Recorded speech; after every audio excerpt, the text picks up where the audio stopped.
तो कहानी की शुरुआत 2072 के समय से होती है। इस समय वर्ल्ड वॉर 3 शुरू हो चुका था, जिससे दुनिया तबाह हो रही थी। तब लोगों को लिब्रिया नाम का ऐसा शहर मिला जहां टेट्राग्रामेटन काउंसिल नाम की गवर्नमेंट थी। इस शहर के सभी लोगों को डेली प्रोजियम नाम की दवाई के इंजेक्शन लगाए जाते हैं, जिससे लोगों के सभी इमोशंस खत्म हो जाते थे। दरअसल यहाँ की गवर्नमेंट का मानना था कि लोगों के इमोशंस के कारण ही वॉर होता है, इसलिए उन्होंने चौथे वर्ल्ड वॉर को रोकने के लिए लोगों के इमोशंस को खत्म करने का डिसीजन लिया था।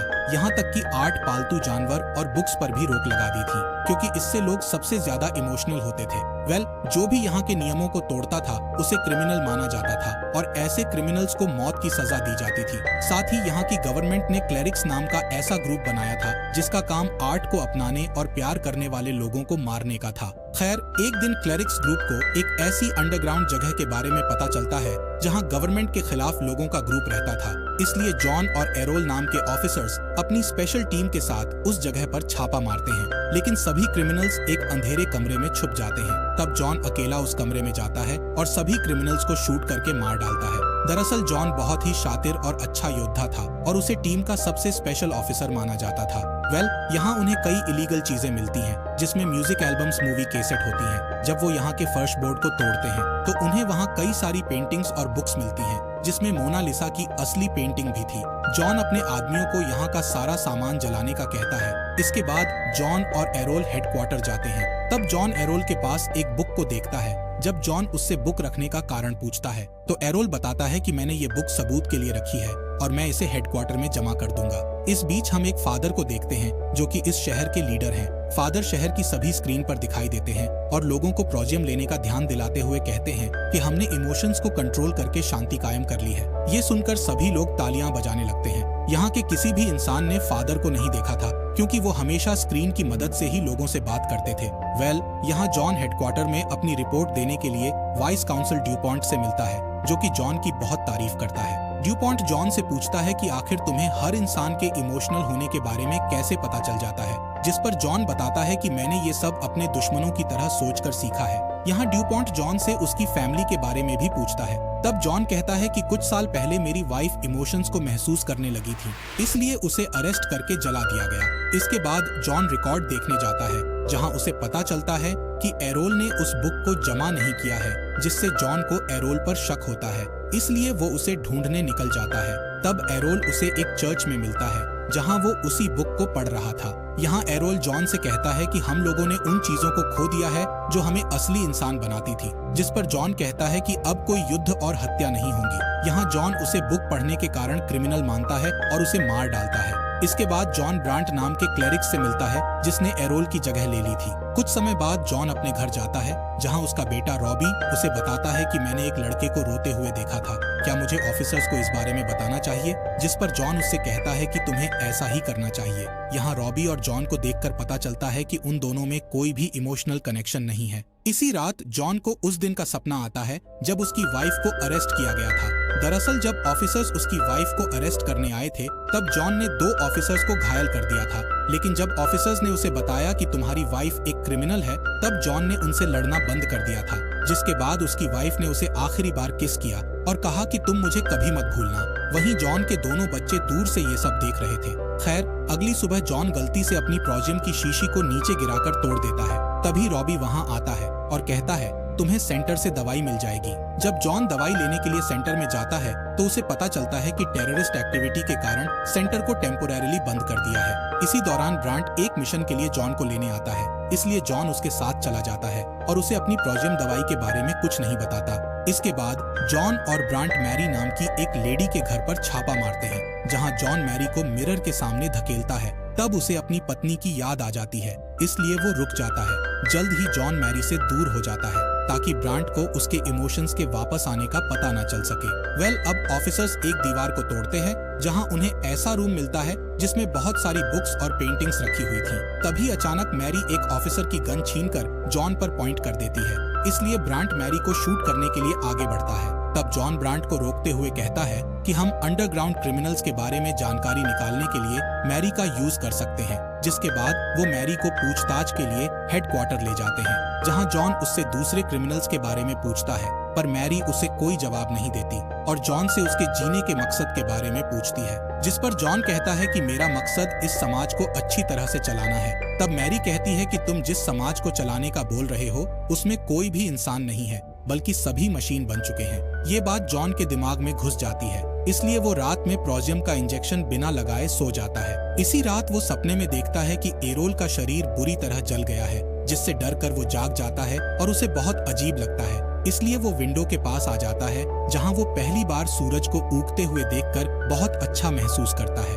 अब जॉन प्रोजियम लेने के लिए जल्दी से वॉशरूम में जाता है, लेकिन वो खुद को दोबारा इंजेक्शन नहीं लगा पाता। इसके बाद जॉन काम के लिए निकल जाता है और हेडक्वार्टर के बाहर अपनी प्रोजियम की शीशियों को फेंक देता है। साथ ही वो अपने ग्लव्स उतारकर चीजों को महसूस करता है। फिर वो ऑफिस में आता है और देखता है कि सभी की डेस्क एक जैसी है, इसलिए वो उन पर रखी चीजों को सही से रखने लगता है, जबकि सभी को इन चीजों को सही से रखने का मना किया गया था। तभी ब्रांट उसे देख लेता है और उससे पूछता है कि तुम क्या कर रहे हो, जिस पर जॉन उससे झूठ बोलता है कि मैं सिर्फ डेस्क पर जगह बना रहा हूँ। यहाँ ब्रांट उसे अपने अगले मिशन के बारे में बताता है और फिर वो दोनों अपनी टीम के साथ एक जगह पर छापा मारने निकल जाते हैं। यहाँ अंडरग्राउंड लोगों का ग्रुप ऑफिसर्स पर गोलियां चलाता है। तभी एक आदमी जॉन पर हमला करने आता है, इसलिए ब्रांट उसे गोली मार देता है। यहाँ जॉन गलती से उस मरने वाले आदमी की आंखों में देख लेता है, जिससे वो परेशान हो जाता है और उस आदमी को तुरंत नीचे गिरा देता है। तभी जॉन अपने हाथों पर खून देखता है, जिससे उसे और भी बुरा महसूस होता है, जबकि दूसरे ऑफिसर्स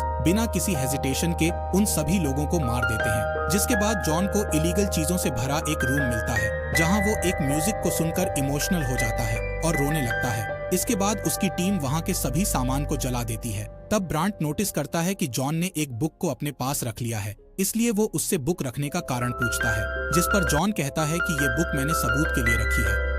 इसी दौरान एक ऑफिसर अनाउंस करता है कि हमें यहाँ पपी डॉग मिले हैं। तब ब्रांट सभी कुत्तों को मारने का आदेश देता है, लेकिन जॉन ऐसा करने से मना करता है, जिससे ब्रांट उससे ऐसा न करने का कारण पूछता है, पर जॉन कोई कारण नहीं बता पाता, इसलिए ब्रांट उन्हें शूट करके मरवाने लगता है। तब एक पपी जॉन के पास आता है, जिसे जॉन उठा लेता है। ये देखकर एक ऑफिसर उससे पपी छीनने लगता है, जिस पर जॉन कहता है कि पपी से बीमारियां फैल सकती हैं, इसलिए हमें इस पपी को टेस्ट करने लिए रखना होगा। ये कहकर वो पपी को अपने साथ ले जाता है। कुछ समय बाद जॉन ड्यूपॉन्ट से मिलता है और उससे कहता है कि हमें अंडरग्राउंड हुए लोगों को मारने की बजाय उन्हें गिरफ्तार करके उनसे पूछताछ करनी चाहिए। तब ड्यूपॉन्ट कहता है कि ये फादर का आदेश है, इसलिए हमें सभी बागियों को खत्म करना होगा। इसके बाद जॉन मैरी के बॉक्स को देखने के लिए रिकॉर्ड रूम में जाता है, जहाँ उसे बॉक्स में एक रिबन मिलता है, जिसे वो अपने पास रख लेता है। इसी शाम जॉन उस पपी को छोड़ने के लिए जाता है, पर वो पपी जॉन से दूर नहीं जाता, इसलिए जॉन उसे अपने पास रखने का फैसला करके उसे कार की डिक्की में रख लेता है।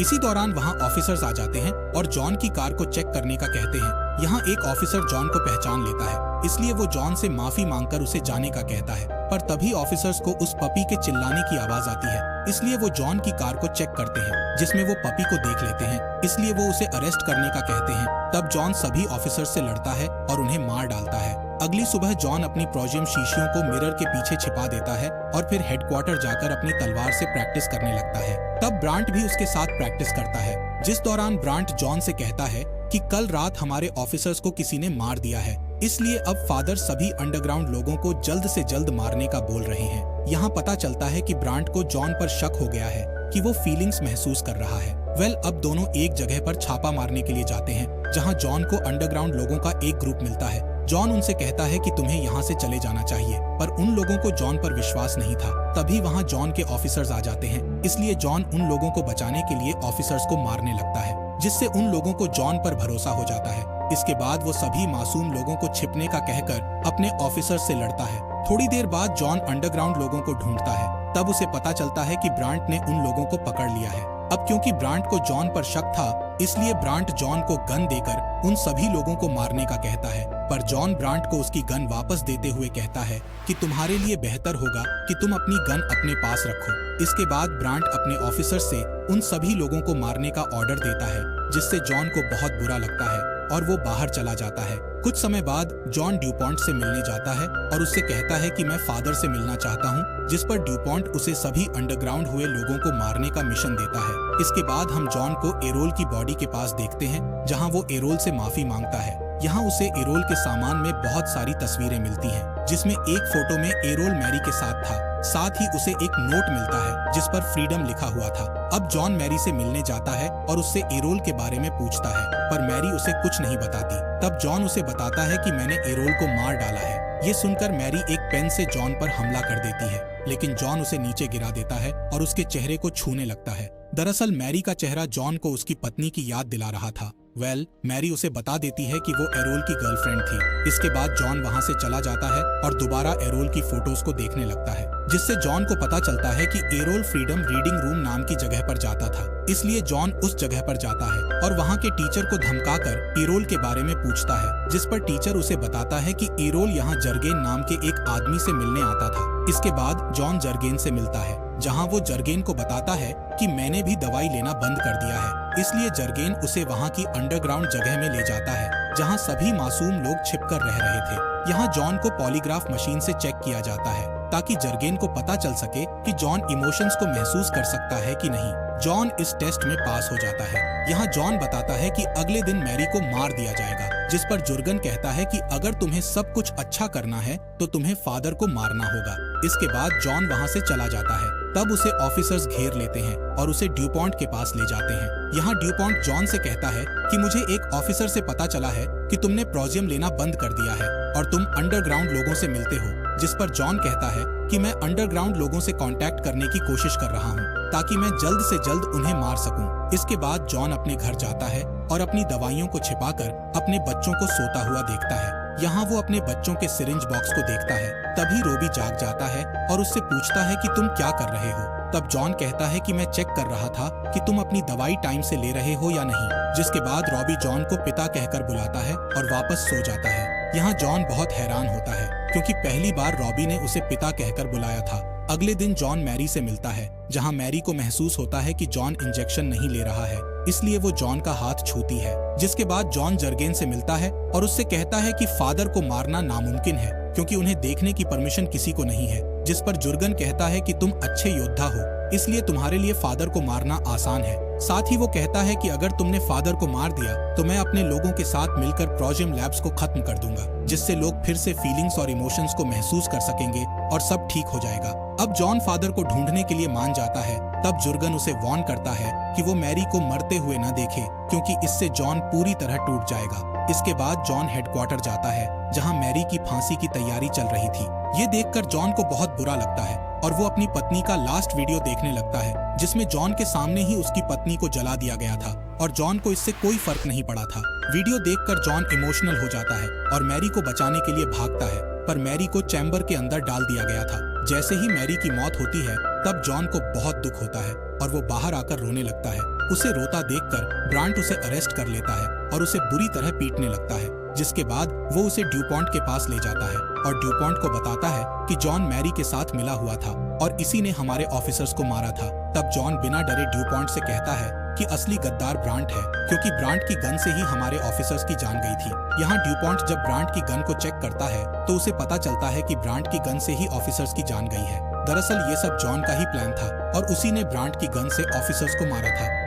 अब ब्रांट को अरेस्ट कर लिया जाता है। साथ ही ड्यूपॉन्ट जॉन से उसके घर की तलाशी लेने का कहता है, जिस पर जॉन उससे फादर से मिलने का कहता है। इसके बाद जॉन अपने घर की तलाशी से पहले अपनी प्रोजियम शीशियों को छिपाने के लिए घर जाता है, पर उसे मिरर के पीछे उसकी शीशियां नहीं मिलती हैं। तब रॉबी बताता है कि मैंने पहले ही तुम्हारी शीशियों को छिपा दिया है। साथ ही वो बताता है कि मैंने और मेरी बहन ने माँ के जाने के बाद से ही प्रोजियम इंजेक्शन लेना बंद कर दिए थे। इस बात से जॉन खुश होता है और फिर अंडरग्राउंड लोगों से मिलने निकल जाता है। यहाँ वो जुर्गन को अपना प्लान बताता है कि उन्हें अपने आप को सरेंडर करना होगा। इसके बाद जॉन हेडक्वार्टर में अंडरग्राउंड लोगों के बारे में बताता है। तब ऑफिसर्स उन लोगों को अरेस्ट करके अपने साथ ले जाते हैं। इन लोगों के अरेस्ट होने पर ड्यूपॉन्ट जॉन से खुश हो जाता है और उसे फादर से मिलवाने का कहता है, पर फादर से मिलने के पहले जॉन का पॉलीग्राफ टेस्ट किया जाता है। इसी दौरान वहाँ ब्रांट भी आ जाता है, जिसे देखकर जॉन चौंक जाता है। थोड़ी देर बाद स्क्रीन पर फादर आते हैं और बताते हैं कि ब्रांट की गिरफ्तारी हमारे प्लान का हिस्सा थी। साथ ही वो रिवील करते हैं कि हम सालों से अंडरग्राउंड लोगों को पकड़ने की कोशिश कर रहे थे। तब हमें लगा कि उन्हें पकड़ने के लिए उनके जैसी सोच वाले इंसान की जरूरत है,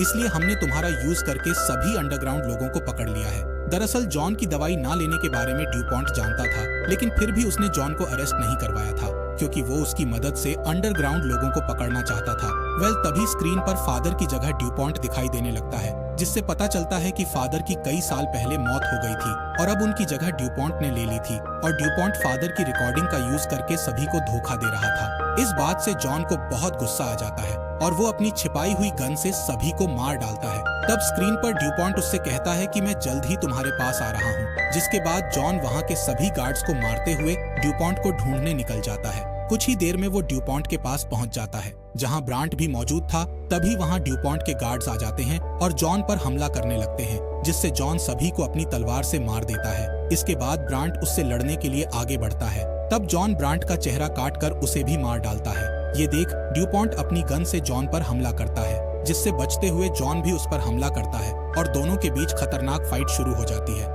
जल्द ही जॉन ड्यूपॉन्ट पर हावी हो जाता है और उसकी गन छीन लेता है। तब ड्यूपॉन्ट उससे अपनी जान की भीख मांगता है और कहता है कि मैं भी इमोशंस को महसूस कर सकता हूँ, लेकिन जॉन उसकी कोई बात नहीं सुनता और उसे गोली मारकर मार देता है। अब जॉन फादर की उन सभी मशीनों को खत्म कर देता है जिनसे वो लोगों को मैसेज दिया करते थे। मूवी के अंत में सभी अंडरग्राउंड लोग अपने आप को आजाद करके सभी प्रोजियम लैब्स को तबाह कर देते हैं। साथ ही वो ड्यूपॉन्ट के गार्ड्स को मारकर इस शहर को पहले जैसा बना देते हैं, जिससे अब सभी लोग मशीनों की तरह नहीं बल्कि इंसानों की तरह जी सकेंगे। इसी के साथ इस मूवी का यहीं पर एंड हो जाता है। फॉक्स एक्सप्लेनर चैनल को सब्सक्राइब करने के लिए आपका दिल से शुक्रिया।